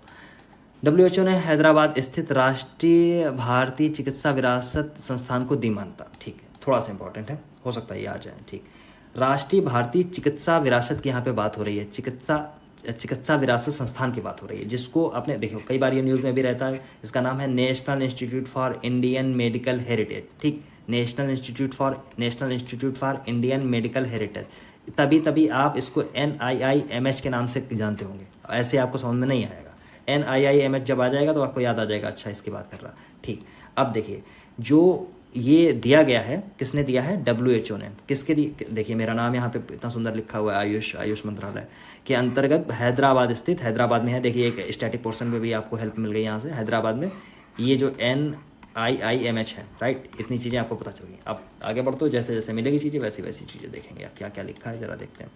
उसमें क्या है, WHO के सहयोगी केंद्र, यहाँ पे लिखा है पारंपरिक चिकित्सा अनुसंधान के लिए WHO सहयोगी केंद्र के रूप में नामित किया गया। थोड़ा सा अजीब आपको देखने को मिलेगा, लेकिन इसको मैं डिस्कस कर देता हूँ, थोड़ा सा बता देता हूँ। सीन देखिए ये है कि जो पारंपरिक चिकित्सा होती है, चाहे वो यूनानी चिकित्सा हो या भारत में योग हो या आयुर्वेद हो, अलग अलग चीज़ें हैं, इन सब के लिए यूनेस्को जो है एक कार्यक्रम चलाता है। ठीक, वो है CCRAS। वही ये जो CC लिखा है ना, CC, और यही RAS है। अब क्या है, इसको पहले ध्यान से देखिए। Central council for research in Ayurveda sciences, central council for research in Ayurveda sciences. ठीक, इसमें नामित कर दिया है, इसमें नामित किया है बस। सेंटर, अब ये हिंदी में लिखा है पूरा, ठीक से लिखा नहीं है, तो यहाँ पे वर्ड क्लियर नहीं हो रहा है, मतलब पूरी चीज़ें क्लियर नहीं हो रही हैं। अब चीज़ें क्लियर हैं। Central council for research in Ayurveda sciences, इसमें नामित कर दिया है। तो बेसिकली आयुर्वेद से रिलेटेड, यूनानी, योग, ऐसी सारी चीज़ों के लिए WHO ऐसा काम करता है। ठीक, ये तीसरा संस्थान है, तीसरा भारतीय संस्थान है जिसको नामित किया गया है। ठीक, 4 वर्ष की अवधि के लिए है, समझ गए। स्थापना इसकी कब हुई थी, 1956 के अंदर हुई थी, आयुष मंत्रालय के अंदर आता है। ठीक, अब ये सब क्या ही चीज़ें हैं, इनको पढ़ने की आवश्यकता थोड़ी ना होती है, समझे, क्या ज़रूरत चीज़ है। फिर अगले पॉइंट पे आओ, इंपॉर्टेंट है। DD, कितना टाइम हो रहा होगा मुझे रिकॉर्ड करते हुए, मुझे सही से खुद ही नहीं पता है। DD किसान चैनल द्वारा AI एंकर कृषि और भूमि। ठीक, कृषि और भूमि लॉन्च। ठीक, एक चीज़ और, अभी आपने इंडिया के अंदर बहुत सारे ऐसे आर्टिकल देखे होंगे, कई AI सब अलग अलग, जैसे इंडिया टुडे ग्रुप में भी कुछ लॉन्च कर दिया, कुछ आज तक ने लॉन्च कर दिया, मतलब इंडिया टुडे ग्रुप के अंदर ही आज तक आता है। अलग अलग न्यूज़ चैनल आ गए, बांग्ला वाले आ गए, तब तक साउथ वाले आ गए, लेकिन वो सब प्राइवेट न्यूज़ चैनल थे। ये है सरकारी न्यूज़ चैनल, नाम है DD किसान। DD किसान मेरी समझ से 2015 के अंदर शायद लॉन्च किया गया था मोदी सरकार द्वारा, मुझे सही से याद नहीं है, लेकिन मुझे ऐसा लग रहा 2015 के अंदर। ठीक है, दूसरी बात है, ये हैं क्या, ये AI एंकर हैं। जैसे एंकर एक आता है, ऐसे ऐसे खड़ा हो जाता है, ऐसे ऐसे अपने बाल निकाल लेता है और दुनिया भर की उंगली उठा उठा के बातें करता है। ठीक है, दुनिया भर की उंगली उठा उठा के बातें करता है। तो इसमें है AI एंकर है, ये AI जनरेटर रहेगा, ये दुनिया भर दिन भर चिल्लाएगा, इसको कोई दिक्कत नहीं है। 1 साल बैठ के चिल्ला सकता है, 7 दिन चिल्ला सकता है, 24 घंटे चिल्ला सकता है। जब AI जनरेटर है तो कुछ भी कर सकता है। नाम इनको दिया गया है कृषि और भूमि, क्योंकि DD किसान चैनल है, तो इसलिए याद रखना, कृषि की जगह कुछ और मत लगा लेना, भूमि की जगह सिंचाई मत लगा के चले आना। जब ऐसे आते हैं क्वेश्चन तो ऐसे कंफ्यूज करने की संभावना बनी रहती है। तो ये, हाँ, 2024 को अपनी 9वीं वर्षगांठ देखिए लिखा है, तो 2024 मतलब 2015 ही होगा। ठीक है, सही कह रहा था मैं। तो उल्लेखनीय यात्रा शुरू की, इसमें कदम के लिए, समुदाय के लिए बेहतर अत्याधुनिक तरीके से ये सब। अब उसमें क्या ही जानना है, और उसमें कुछ बचा है क्या जानने के लिए, बताइए, कुछ बचा है? मुझे तो नहीं लगता। अच्छा हाँ, एक चीज़ आप बताइए, बड़ी अच्छी चीज़ मेरे दिमाग में क्लिक की इस समय। इफ इन केस ऐसा ये क्वेश्चन आपके सामने आता है एग्ज़ाम में, और उसमें 2 ऑप्शन में ये क्वेश्चन आता है। एक में कह देगा कि DD किसान चैनल ने अभी हाल ही में DD किसान चैनल ने 2 AI एंकर कृषि और भूमि लॉन्च किए, एक बात। दूसरी जो दूसरा उसने स्टेटमेंट बनाया, उसमें थोड़ा सा मज़ा कर दिया। उसने मज़ा क्या किया, उसने आपसे ये पूछ दिया, जो DD किसान चैनल है, ये उसने दूसरे स्टेटमेंट में लिखा कि ये चैनल जो है वो कृषि और किसान कल्याण मंत्रालय के अंदर आता है। अब आपको इसमें आंसर लगाने हैं, A सही है या B सही है या A B दोनों सही हैं या केवल B सही है, ऐसे करके आपको लगाने हैं। ठीक, अब आप इसमें कंफ्यूज होंगे। ठीक, रीज़न है उसका, किसान आ गया, इसका मतलब ये नहीं है, ऐसे क्वेश्चन गलत होने की संभावना हो जाती है। कई बार होते बहुत सस्ते हैं, लेकिन होते बड़े गंदे हैं, ठीक। जब गलत हो जाता है, जब पता चलता है अरे ये था, तो माथा पीटते हैं सब लोग। इसलिए याद रखना, जो किसान चैनल है, डीडी किसान चैनल या कोई भी ऐसी चैनल हैं या प्राइवेट भी अन्य जो चैनल हैं, सारे आते हैं ministry of information and broadcasting, सूचना और प्रसारण मंत्रालय के अंतर्गत, ठीक। तो ऐसे ही आपको देगा वहाँ पे। अगर सूचना और प्रसारण अगर आपको लिख के दिया होता तो आप जरूर सूचना प्रसारण लगा के आते, लेकिन आपको कंफ्यूज करने के लिए ज़बरदस्ती उसने ऐसा काम किया कि कृषि और किसान कल्याण मंत्रालय उसने लिख दिया, ठीक। अब आपके दिमाग में एग्रीकल्चर भरा है, एग्रीकल्चर, क्योंकि उस टाइम पे आप इतना हो सकता ना सोच पाएँ, बाद में आपको लगे कि अरे हाँ ये तो गलती हो गई। ऐसी चीज़ें हैं, इन पर थोड़ा सा काम करिए, ठीक है। हाँ, एआई एंकर पेश करने वाला डीडी किसान देश का पहला सरकारी एंकर है। मौसम, बाजार कीमतों, ये सब जानने की आवश्यकता, देखिए यहाँ पे तो ऑलरेडी लिखा हुआ है 26 मई 2015 को लॉन्च किया गया था। ये सब जानने की ज़रूरत नहीं है, समझे।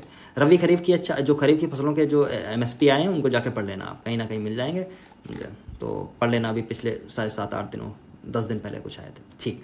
अगला हमारा टॉपिक कौन सा है, चलो अगला हमारा टॉपिक है बिहार का नागी और नकटी पक्षी अभ्यारण्य रामसर साइट घोषित। इम्पॉर्टेंट है। क्यों इम्पॉर्टेंट है? इस समय जो रामसर साइट, जब ये 2 बना दिए गए हैं तो भारत में रामसर साइट की संख्या टोटल हो गई है 82, याद रख लेना 82, राइट। एक चीज़। दूसरी चीज़, मैंने पिछले वीडियो में आपको रामसर साइट के बारे में बहुत कायदे से सब चीज़ें बताई थी। यूपी में कितनी रामसर साइट हैं, वो सारी चीज़ें मैंने आपको गिन के बताई थी, समझे। ये सारी चीज़ें, क्योंकि अब देखिए जो चीज़ें मैं वहाँ उस वीडियो में बताऊँगा वो फिर से मैं रिपीट करूँगा तो अल्टीमेटली नुकसान होगा। देखिए आपका नुकसान होगा और अन्य लोगों का भी नुकसान होगा, इसलिए जो मैं बता चुका हूँ ठीक से उनको आप उसी टाइम पे देख लीजिए। हो सकता है दोबारा अगर वही चीज़ आ जाएगी, हो सकता है अगली मैगजीन में आ जाएगी, तो मैं बताने से बचूंगा, ठीक है। इसलिए एज ए सीरीज़ इसको देखिए, ठीक, तो आपको फ़ायदा अल्टीमेटली मिलेगा, ये आप निश्चित तौर से मानिए कि मिलेगा, ठीक। चलो अब ये है रामसर साइट। जब आप रामसर जैसे ही आपके दिमाग में आता है तो 2 फरवरी आपके दिमाग में आ जाता है, ठीक। रामसर दिवस या जो वेटलैंड डे है उसको मनाते हैं। दूसरी चीज़ 1971 का ईरान का रामसर शहर याद आ जाता है, कन्वेंशन याद आ जाता है। 1975 में लागू हुआ, ये भी याद आ जाता है, ठीक।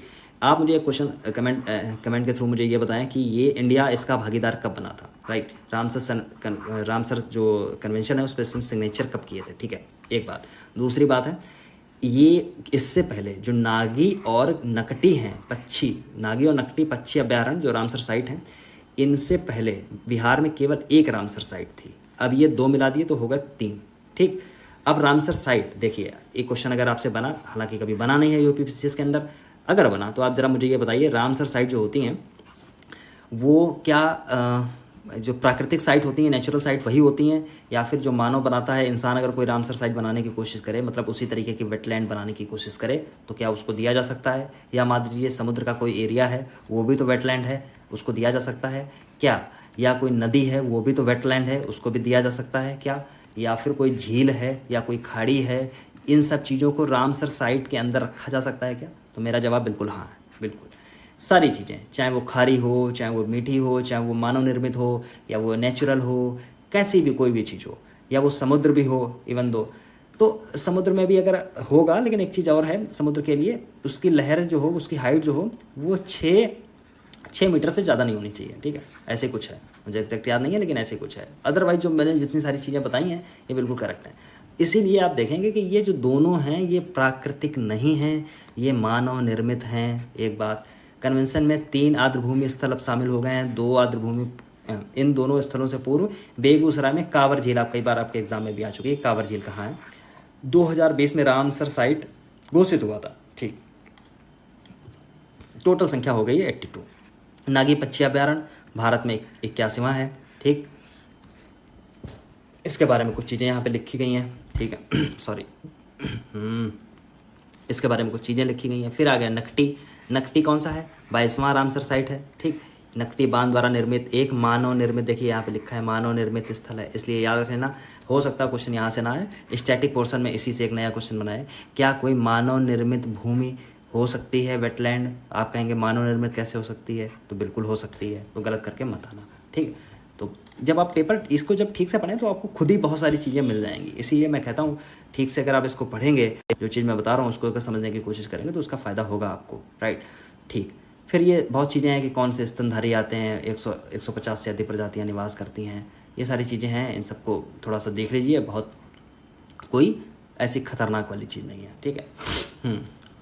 फिर हाँ, दुनिया के जो रामसर साइट में तीसरी सबसे बड़ी जो है वो इंडिया के अंदर है। अच्छा हाँ, एक चीज़ और है, एक इंडिया दूसरा चाइना।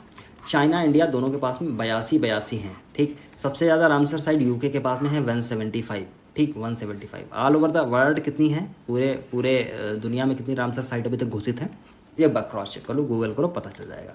श्रीनगर को विश्व शिल्प नगर का दर्जा दिया गया, ठीक। दर्जा दिया किसने है, विश्व शिल्प नगर का दर्जा विश्व शिल्प परिषद ने दिया है, WCC ने दिया है, WCC ने दिया है, ठीक। श्रीनगर को विश्व शिल्प शहर, बस यह दर्जा जो है हथकरघा और हस्तशिल्प क्षेत्र को बढ़ावा देने के लिए जम्मू कश्मीर के पर्यटन बुनियादी, आई एम सो सॉरी, अब मुझे नींद आ रही है, ठीक है।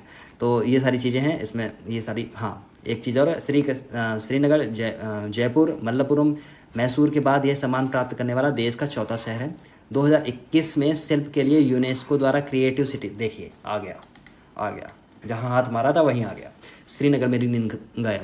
श्रीनगर को 2021 में, मैंने बोला था 21, 22, 23 में शायद कहीं पे दिया गया है, 21, 22 में, 21 में आ गया। 21 में शिल्प के लिए यूनेस्को द्वारा क्रिएटिव सिटी नेटवर्क के रूप में मान्यता दी गई, जिसका टॉपिक का मैंने भी पीछे वर्णन किया था। अगला टॉपिक आ गया, अगला टॉपिक है रामचरितमानस है, पंचतंत्र है, सहृदय लोकलोचन यूनेस्को के विश्व स्मृति रजिस्टर में शामिल। अब ये विश्व स्मृति रजिस्टर क्या होता है, पहली बात ये जानिए। यूनेस्को इस समय छाया हुआ है, पता नहीं क्यों पूरी बुक में यूनेस्को जहाँ देखो वहाँ यूनेस्को आ गया। विश्व स्मृति रजिस्टर क्या होता है, देखिए मानव इतिहास में, मानव सभ्यता में जब आप देखेंगे तो मानव उसने कितनी बेहतर कौन कौन सी चीज़ें लिखी हैं उसको संकलित किया जा सके, इसलिए इसका निर्माण हुआ विश्व स्मृति रजिस्टर का, ठीक। तो इस बार रामचरितमानस, ऐसे नोट करिए, रामचरितमानस, पंचतंत्र और सहृदय लोकलोचन यूनेस्को के विश्व स्मृति रजिस्टर में शामिल हुआ, ठीक। अब आई है बात मंगोलिया की। मंगोलिया के उलान बटोर में आयोजित एशिया पैसिफिक क्षेत्र के लिए, एशिया पैसिफिक इसमें लिखा है एशिया प्रशांत, मतलब एशिया पैसिफिक के लिए यूनेस्को की विश्व स्मृति की 10वीं आम बैठक थी। हो सकता है ऐसे भी पूछता है कौन सी आम बैठक में, तो आप बोलेंगे 10वीं आम बैठक में, ठीक। कहाँ के लिए, कहाँ हुई, तो उलान बटोर में हुई। उलान बटोर कहाँ है, तो मंगोलिया में है। मंगोलिया कहाँ है, तो मंगोलिया 3 तरफ से घिरा हुआ है चाइना के साथ में, ऊपर से आपको केवल रशिया इसको घेरता है, ठीक है। मंगोलिया यहाँ से बहुत जरा, अच्छा देखिए एक चीज़ और, दुनिया का दूसरा सबसे बड़ा स्थलरुद्ध देश है जिसको आप लैंड लॉक्ड कंट्री बोलते हैं, ठीक है। एक चीज़, सबसे बड़ा लैंड लॉक्ड कंट्री कौन है ये आप मुझे बताएंगे, ठीक, कमेंट के थ्रू। एक चीज़ और, बहुत मंगोलिया के साथ में बड़े अच्छे संपर्क हैं इंडिया के। संपर्क क्यों हैं, क्योंकि इन्हीं को अभी 2-3 साल शायद पहले इंडिया ने ऐसी कोशिश की थी। मंगोलिया, देखिए मंगोलिया डिपेंडेंट है टोटली चाइना और रशिया के ऊपर, राइट। अब 2 के ऊपर जब ये डिपेंडेंट है तो होता क्या है कि या पेट्रोलियम लेगा, कोई भी चीज़ लेगा, क्योंकि लैंडलॉक्ड है, समुद्र से तो कहीं जा सकता नहीं है। इसलिए हुआ ये है कि इंडिया ने इनको रिफाइनरी एक तरीके से बना के एक दे दी है, ठीक। दूसरी चीज़ है, ये वही मंगोलिया है जो कहता था कभी कि हम वो नहीं है जो लिबिर करें, समझे, मतलब अब हम वो गुड्डू पंडित नहीं है जो लिबिर करें, समझे। तो सीन ये है कि वो मंगोलिया है जहाँ से चंगेज खान निकल के आया। पूरी दुनिया में जो तबाही, नरमुंडों की जो उसने मालाएं बनाई, नरमुंडों के जो ढेर बनाए, पूरी दुनिया त्राहिमाम करती थी, समझे, ये वो मंगोलिया है। आज के दिन चाइना टक टक कर रहा है, लेकिन उस समय नहीं बोल सकता था। दूसरी चीज़ है, मंगोलिया को आप जरा देखेंगे जब इसकी हिस्ट्री तो आपको पता चलेगा, बहुत एकदम ऐसे लोग थे यहाँ पे जैसे मंगोलाइट पहले थे, मंगोलाइट यहाँ पे भी हैं बेसिकली। तो ये कैसे वाले लोग थे, जो भैंस चराने वाले हैं, गाय चराने वाले हैं, बकरी चराने वाले हैं, मतलब घुमंतू किस्म के, राइट। वैसे उसी में जब आप जब इसको देखते हैं चंगेज खान को, तो वो भी वैसे ही था, है ना। तो बस कुल मिला के चीज़ ये है, और इंडिया के साथ में ठीक ठाक अच्छे संपर्क इसमें है, और भी हैं, क्योंकि जब 1971 के अंदर जब इंडिया रेटिफाई कर रहा था बांग्लादेश को एज ए कंट्री, पूरी दुनिया मानने को तैयार नहीं थी, उस समय सहयोग कर दिया था मंगोलिया ने, ठीक है। तो थोड़ा सा इंपॉर्टेंट है। तो अब क्या था, तो इसमें ये सारे विश्व स्मृति रजिस्टर है, उसमें अलग अलग जो 20 दस्तावेजी धरोहरों को शामिल किया गया। एक उसमें दस्तावेजी धरोहर का देखिए यहाँ पे नाम लिखा, सुल्ताना का सपना रोकेना हुसैन द्वारा नारीवादी काल्पनिक उपन्यास है, ठीक। दूसरी चीज़ है, तुलसीदास जी द्वारा रचित है रामचरितमानस, वेरी इंपॉर्टेंट, याद रख लेना। पंचतंत्र किसने लिखी, आपको सबको पता है, विष्णु शर्मा ने लिखी। ये है, आनंद वर्धन ने लिखी थी सहृदय लोक लोचन, सहृदय लोक लोचन, ठीक। ये इंडिया से 3, ये है यूनेस्को की memory of the world register, ठीक। शुरुआत 1992 में इसकी की गई थी। अब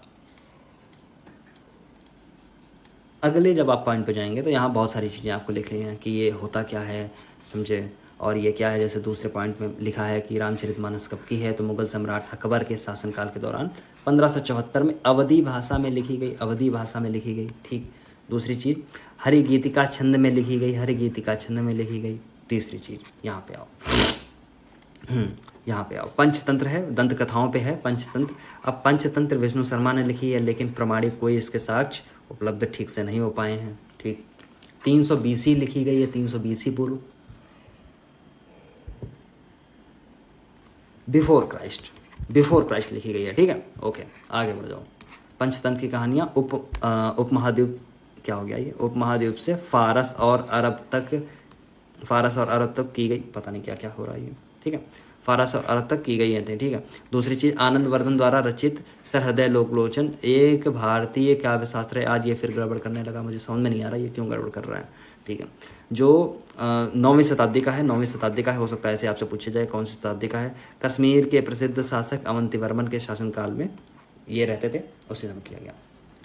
देखिए अब बात देखिए, कुछ चीज़ें ऐसी हैं इंपॉर्टेंट आपको पढ़नी पड़ेंगी। कैसे, जैसे यहाँ पे 3 तो इंडिया से ली गई, ठीक है, अच्छी बात है। एक है सुल्ताना का सपना, सुल्ताना का सपना, ये जो यहाँ पे लिखी हुई है, यहाँ पे ये जो लिखी हुई सुल्ताना का सपना, ये इंडिया की है, कहाँ की है मुझे नहीं पता, मैंने ना इसको पढ़ा ना देखा, ठीक। अन्य जो ये 16 हैं, अन्य जो 16 हैं ये लिखी हैं, अब इनको रटना नहीं, ठीक, बिल्कुल मत रटना। मन हो तो पढ़ लो, रटने के लिए आपको बहुत अच्छी अच्छी चीज़ें मिलेंगी मुझे, तो इसलिए इनको मत रटना। नहीं तो आप देखें कि सब मिली गई हैं और घटना सार वेरी इंपॉर्टेंट है, तो चलो सब रट लो, ऐसा नहीं है। या गुरुदेव बोले हैं कि ऐसा कर लो तो मत करो, समझे। फिर ये सब चीज़ें लिखेंगे, ये आप रट ही नहीं पाओगे, समझ रहे हैं, इसलिए छोड़ दो इसको। बस सुल्ताना का सपना देखो, जो क्योंकि 3 हेडलाइन में थी, एक उसको ज़बरदस्ती डाला गया है, वो भी रामचरितमानस से पहले डाल दिया। क्यों डाल दिया, जब इसमें ये लिख रहा होगा जो इंसान इसको बना रहा होगा, बड़ा अच्छा काम कर रहा होगा, तो उसने कुछ सोच के डाला होगा, पागल नहीं होगा वो, ठीक है। इसलिए ज़रूर देखो सुल्ताना का सपना, ठीक है। सपने में खो मत जाना बस। भारत लगातार 6ठे वर्ष वैश्विक इंटरनेट शटडाउन रिपोर्ट पर शीर्ष पर। अब देखिए, ऐसा क्वेश्चन बनने की संभावना कम हो जाएगी। क्यों कम हो जाएगी, क्योंकि ये अगेंस्ट इंडिया न्यूज़ है।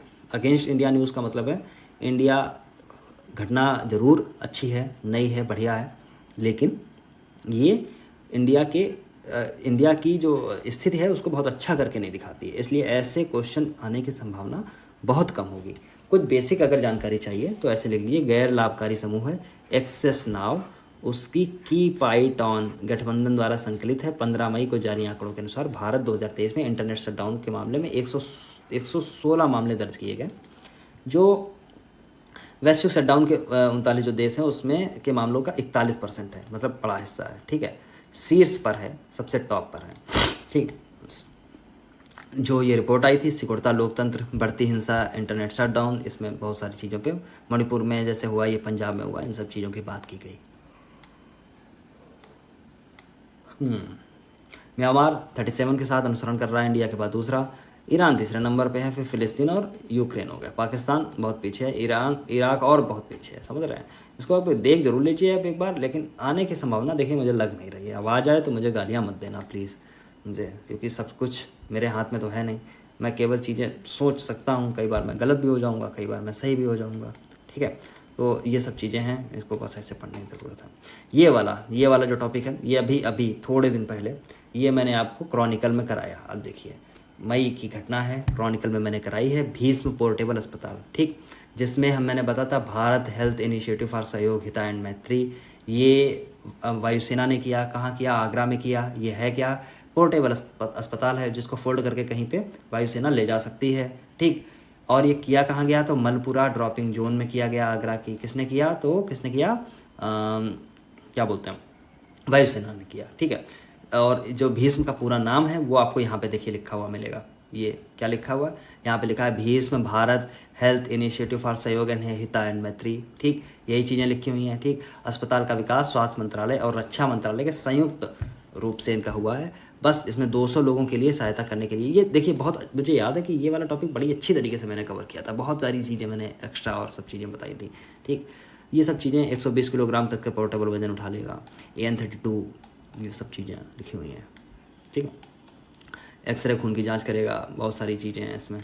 तो बस समझ रहे हैं ना मेरी बात। अच्छा, फिर आ गया अगला टॉपिक, इसको भी मैंने कवर किया था, ठीक। अब कवर किया था, अगर आपने नहीं देखी है देखिए।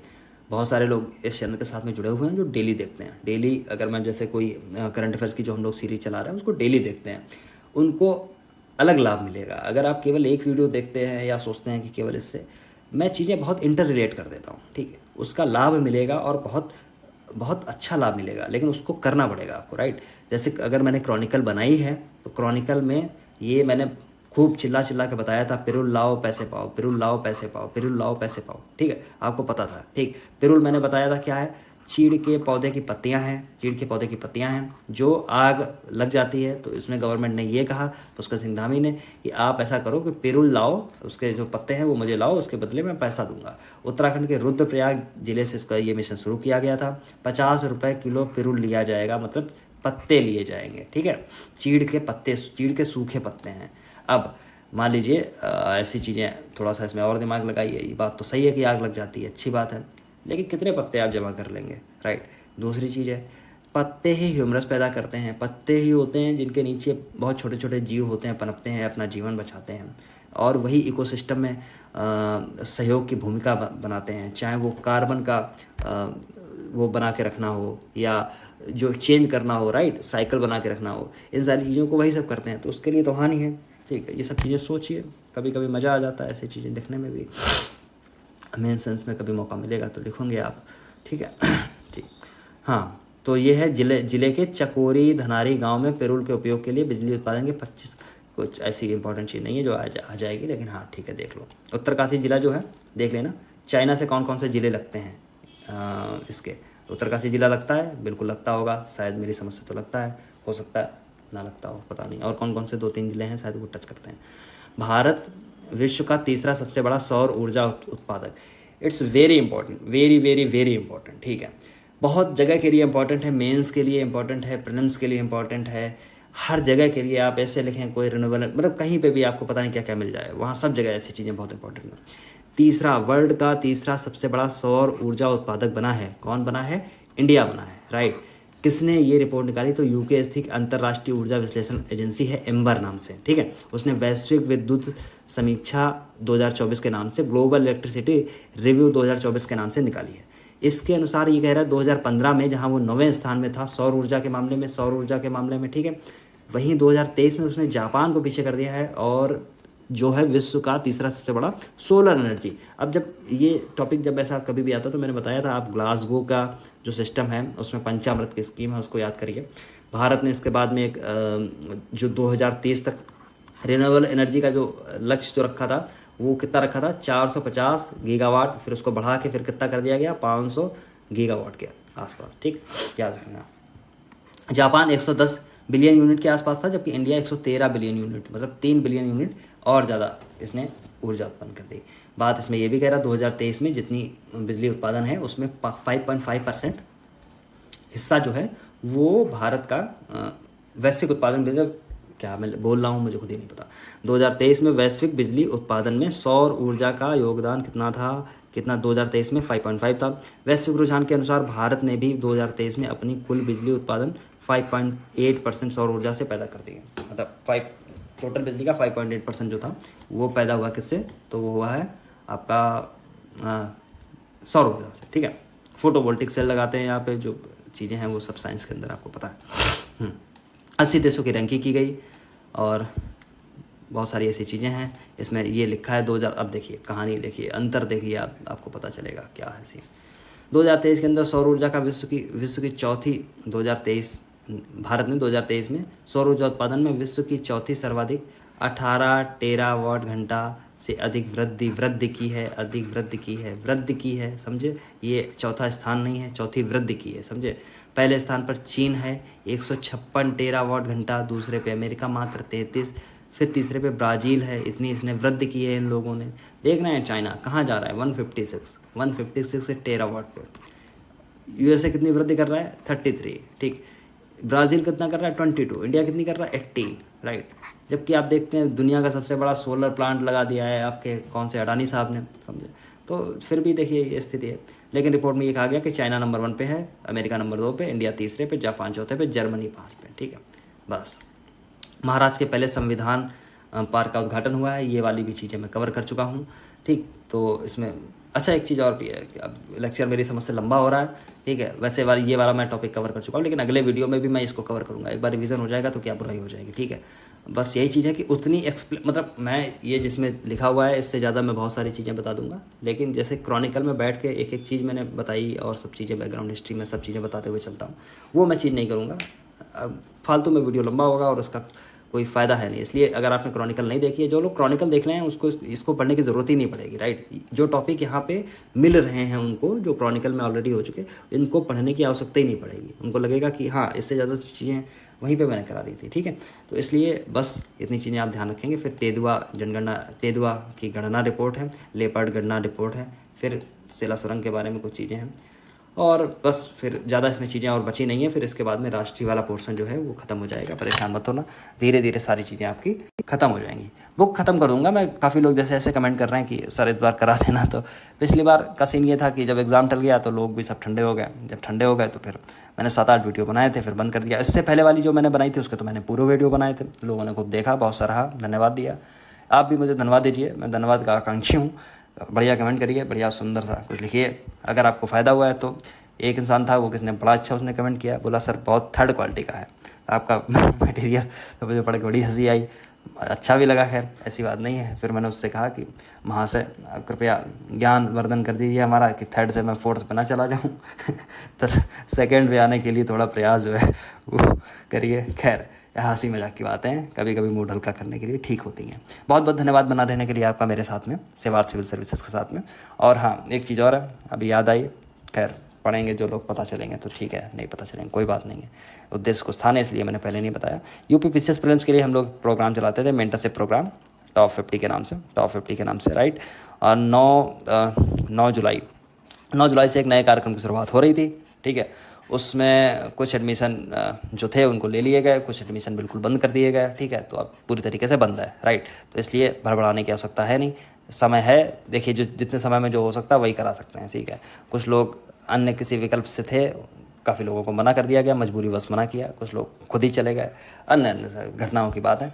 खैर मतलब अब टोटल कोई प्रोग्राम चल नहीं रहा है, तो इसलिए परेशान मत हो। मुझे मतलब क्या फ़ायदा आप परेशान होंगे। इसलिए मैं ना कोई अब यूपी पीसीएस के लिए कोई प्रोग्राम चल रहा है, ना कोई प्रोग्राम रिव्यू ऑफिसर के लिए चल रहा है, ठीक। जितना कार्यभार है हमारे ऊपर उतना बहुत ज़्यादा है, इसलिए मुझे रात भर जाग के आपके लिए ये करना पड़ता है। फिर मैं यहाँ पर बैठ के नींद लेता हूँ, ठीक है।